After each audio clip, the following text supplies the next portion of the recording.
सुप्रभात बच्चों। तो आप पिछली कक्षा में हमने उस व्यंजन तक पढ़े थे, तो आज पढ़ेंगे हम संयुक्त व्यंजन। तो संयुक्त व्यंजन यानी कि संयुक्त, ये जहाँ पर मिले हुए रहते, जुड़े हुए रहते हैं। तो इसकी परिभाषा देखो, जब दो या दो से अधिक स्वर सहित व्यंजन आपस में मिल करके एक नया व्यंजन बनाते हैं तब वे संयुक्त व्यंजन कहलाते हैं। ये संख्या में 4 होते हैं: अक्ष, त्र, ज्ञा और श्रा। तो का और श्रा मिला करके अक्ष बना हुआ है। त्र, ता और रा मिला करके त्र। जा और या मिला करके ज्ञा। शा और रा मिला करके श्रा। तो ये 4 होते हैं: अक्ष, त्र, ज्ञा और श्रा, क्योंकि ये संयुक्त व्यंजन है। संयुक्त व्यंजनों से मिलकर के बने हुए हैं। संयुक्त व्यंजन जो है 2 रूपों में होते हैं। नंबर 1, द्वित्व व्यंजन। जब एक स्वर रहित व्यंजन का समान स्वर सहित व्यंजन से मेल होता है तब वहाँ द्वित्व व्यंजन कहलाता है। जैसे का क्या मिला रखा है, 2 शब्दों को मिला करके बने हुए हैं। जैसे बेटा दे रखा है कि का और क, ये का मिल करके बना हुआ। तो जैसे मक्का, तत, ता, त, आधा ता और पूरा ता मिला करके पत्ता, आधा ला और पूरा ला मिला करके दिल्ली आदि शब्द।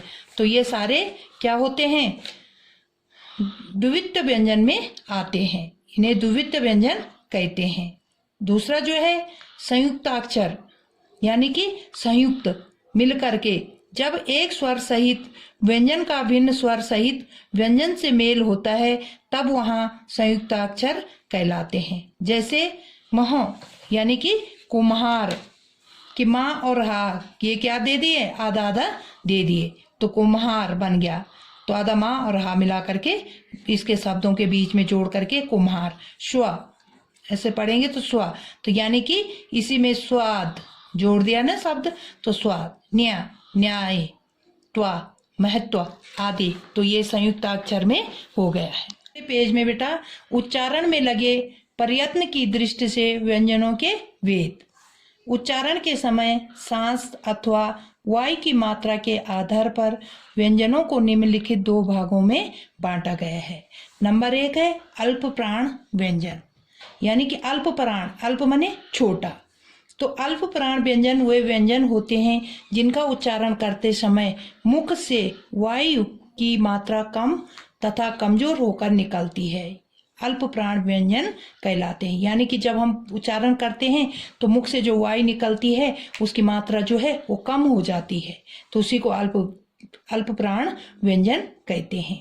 जैसे क, ग, ग, च, ज, या, ट, ई, अण, ट, ड, न, प, व, म, य, र, ल, व। क्योंकि ये क्या किए गए हैं, हलंत किए गए हैं। आपने देखा ना हलंत करे हुए, तो हलंत करने से इनका उच्चारण क्या हो जाता है, कम हो जाता है, आधा हो जाता है। तो इनको अल्प प्राण व्यंजन कहते हैं। अब है महाप्राण व्यंजन। महाप्राण व्यंजन जो है वे व्यंजन होते हैं जिनका उच्चारण करते समय मुख से वायु की मात्रा अधिक वेग से निकलती है। अधिक वेग यानी कि तेजी से, वेग माने तेजी से, तो वह महाप्राण व्यंजन कहलाते हैं, यानी कि देर से निकलता है। ख, घ, छ, झ, ट, ढ, थ, ध, फ, भ, श, श, स, ह।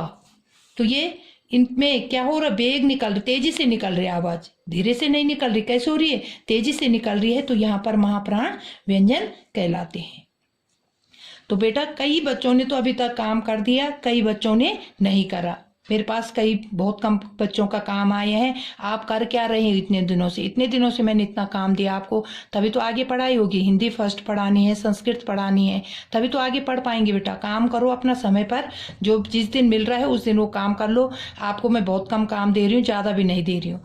कुछ प्रश्न उत्तर मैंने अभ्यास कार्य में आपको कुछ पिछली कक्षा में दिया था। तो ये अब जितने कुछ प्रश्न उत्तर बचे हुए हैं, जो अभ्यास कार्य बचा हुआ है, उनको कर लेना। हम आगे अगली कक्षा में अगला पाठ पढ़ेंगे।